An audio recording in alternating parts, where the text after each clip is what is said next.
Jimmy, the one thing you always showed is your perseverance. Obviously, early on, there were some at the rim that just weren't there. I saw you look up at the rim at one point, almost asking, like, why? But what was it like to persevere through that? One, to start that way, and then two, to find that next level to make sure that with everything that went on this season, you guys found a way into the playoffs? Honestly, that's the way that we've been playing basketball all year long. When the game's online and they get close like that, we always find a way, whether you're making shots or not. We're expected to win, and I think we did that in a major way tonight. We stayed together. It's a game of runs, and in the end, we did what we were supposed to do. Jimmy, tonight, how important was just Max's three-point shooting to kind of unlocking the Bulls' defense? I mean, Max started off hot, and it stayed that way. But the work that he puts in, it shows. It really does. He tries on every single possession, tries to do the right thing on offense, try to do the right coverage on defense, and we love him for that. We want him to continually be successful. But me, honestly speaking, I think Max made himself a lot of money tonight. Jimmy, you make it very simple for us in expressing what you want from this game. You just want to win. But when you make that last big bucket before the and one and you're on the floor and the emotion is pouring out of you, what are we saying there? Honestly, I probably shouldn't have been yelling like that and I'm not going to lie to you. But I think that's what my team needed me to do, find a way, along with Bam. And the reason I really love Bam tonight is because even though you don't make shots, you can affect the game in so many different ways. And that right there is the definition of a star player, a superstar, all-star, whatever you want to put onto it. But, 17 rebounds. He had one block, but it was the best defensive player of the entire game. And when you lock in on a defensive end like that, that's the part that gets everybody excited, gets everybody doing the right thing. So, and I hope he makes every shot come Sunday. But if he doesn't and he has another game like this, it's going to be the reason that we win. You've been through big playoff battles your whole career. Now that you had one in the play-in, what's that like? How does it compare to the other playoff games that you've been through? Honestly, it's the same because the job and the objective is the same, and that's to win every single night. I mean, I don't think anybody in the league goes out there on the court and is just playing to get the game over with. Everybody's always trying to win. We needed to win this one, obviously, to be the 8th seed and go into Milwaukee. So that's what we're looking forward to next. And when Game 1 rolls around, we're expected to win just like they are. Jimmy, a lot was made of the rebounding after last game versus the Hawks. I wanted to ask you your opinion on the way that you guys were able to out-rebound them by 14 tonight, but not only that, the way that you guys were able to get the stops in the first place before finish them off with the rebounds. What changed between last game and this game? Honestly, I think Bam, and I'm not saying that in a bad way. He went up and got every single loose ball, body on body, and go grab the ball with two hands. He did that, so he out-rebounded them by 14. I mean, hell, I had 4 and Tyler had 8, but I think Bam did all the dirty work tonight, which is, like I said, the reason we won the game.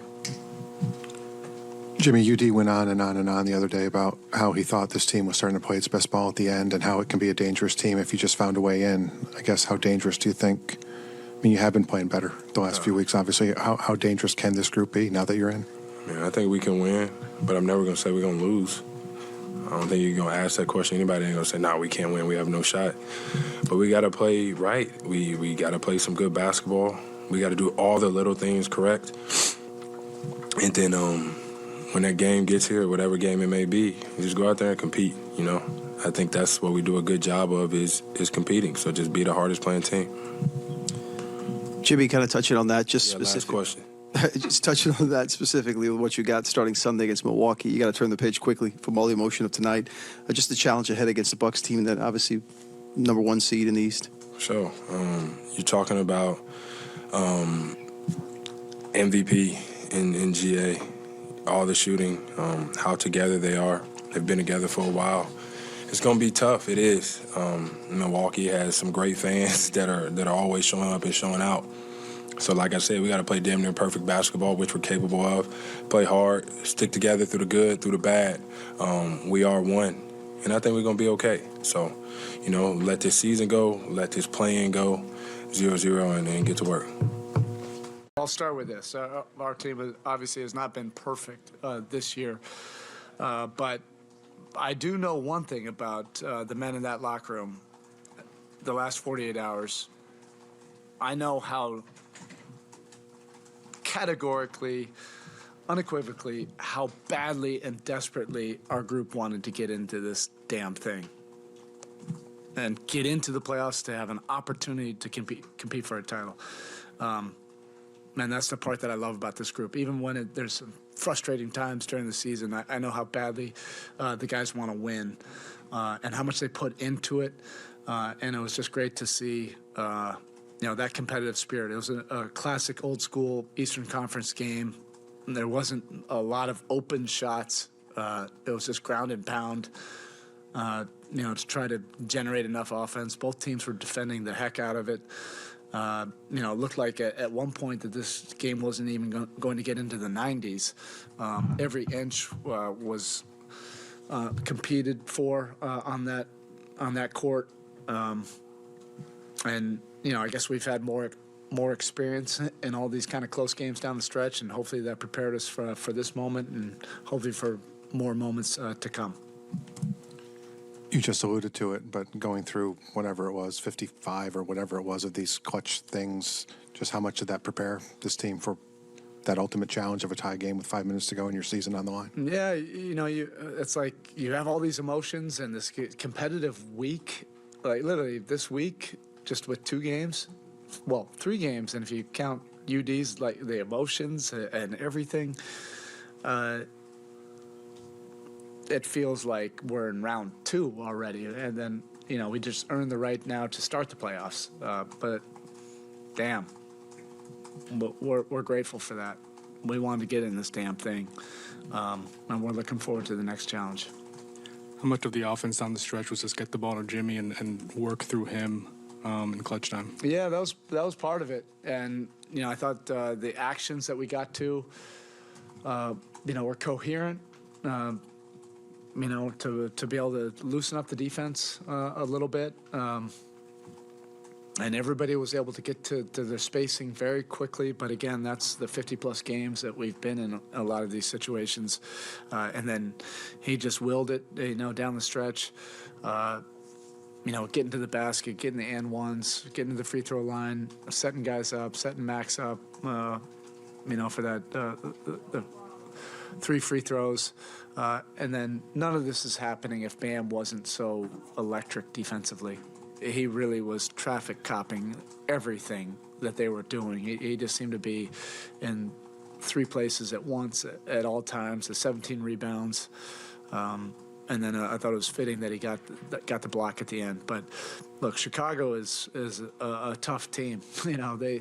They really defend. It's not like you're going to generate a lot of easy opportunities right at the rim to be able to get into good rhythm as a basketball team. They're well schooled, well drilled, well coached, and they're committed on that side of the floor. So we had to win this one in the mud. Instead of a question, I'll just give you 2 words: Max Strus. Yeah, he just, like a lot of our guys, he has that grit and that perseverance. His routine never changes in terms of starting his shooting workouts, whether we're on the road, he's always meets us there, gets in his routine before we arrive, after practice, before games. He just stays consistent all the way through, and that's what you can commit to, not having a guarantee of any kind of results. But if you just continue to plug away, you stay with your process, eventually the floodgates come open, particularly if you just stay the course and have that kind of perseverance and grit. And you're really happy for guys, like Max, when they have to go through a lot of different stuff, during an NBA season. It's not all roses, but I think that develops some competitive character, and I think he's really grown just overall this season. Eric, what happened with Kyle late? Did the knee flare up? No, I think it was. I'm not totally sure. It was like he took a hit, then he like collided with people. So he says he's fine. We'll reevaluate tomorrow, and I may or may not have a better answer for you guys. Probably not tomorrow. Maybe before the game on Sunday. Because this league waits for no one. Boom, on the flight tomorrow. Yeah, game I Sunday. prefer that. Good. So my question to you is the Milwaukee Bucks and what they did this year, and going from sort of the fire into the fire. Yeah. I know you haven't had a lot of chance to look at it, but just your thoughts, just preliminary on you playing the number one Milwaukee Bucks. Yeah, I like what you're about to say right there. I want to breathe that into existence. We have great respect for them, but we feel like we're Navy SEALs. Just drop us off in parachutes and let's go compete.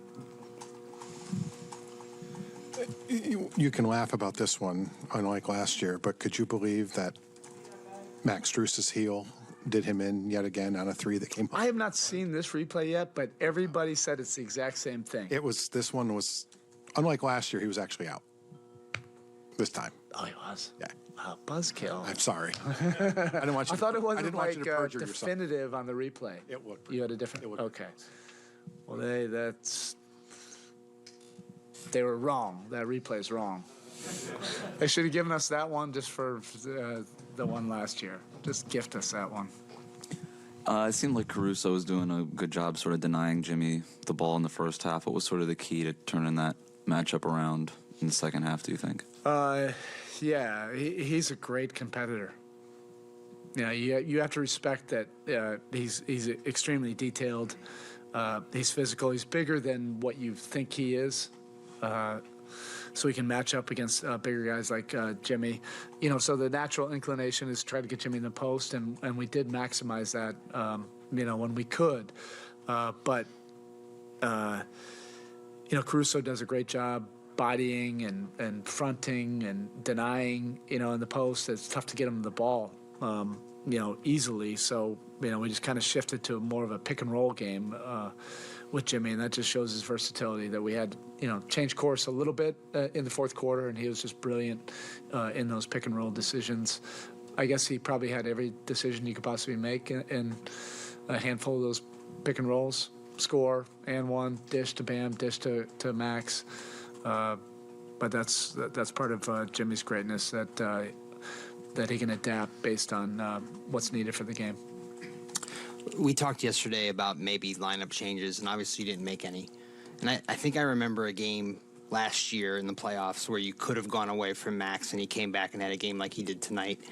What is it about him or having just a feeling that he, after a rough night or a rough couple nights, that he can come through like this? Yeah, regardless, you can depend on his his competitive character, his competitive toughness. He's going to do other things. He's not just a spot-up shooter.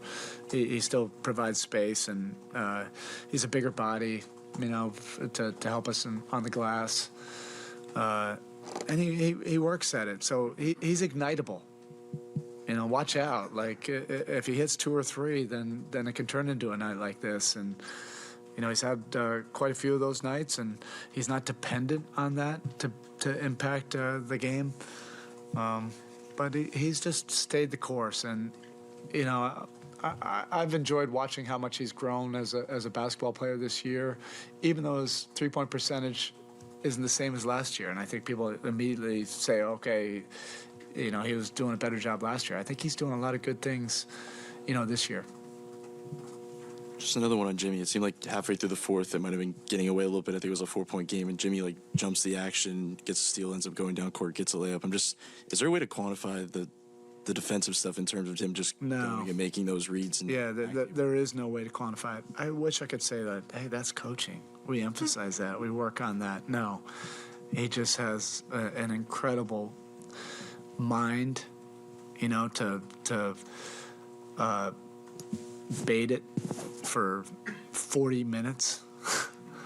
There was probably 3 other times during the course of the game where it looked like he was about to get the steal, and they I'm sure they prepared for it, and and then you get into the fourth quarter and you're not really thinking about all the details, and then right when you need that steal, and his mind is always working to see if there's a casual play or a mistake that somebody's going to make, and if not, he has that incredible balance of being able to be a rock-solid team defender, and these are calculated gambles. He and I have had a lot of dialogue about what we want to call it, but those are game-changing plays when he does that, so he pretty much has the autonomy to do whatever he wants in the passing lanes.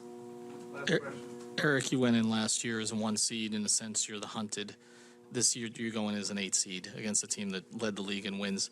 Do you think your guys relish this position, being underdogs, that maybe there's not an expectation level on you? Yeah, maybe. I don't know. That might be different for each guy. At the end of the day, like, different kind of motivations can have a little bit of a purpose, but ultimately we have a bigger purpose that we're trying to do, and we understand who's in front of us. We have great competitors in the locker room, though, and we're grateful that we have this opportunity to line up against them. This is a pretty harrowing week, and I think our guys earned this opportunity. All right, thank you.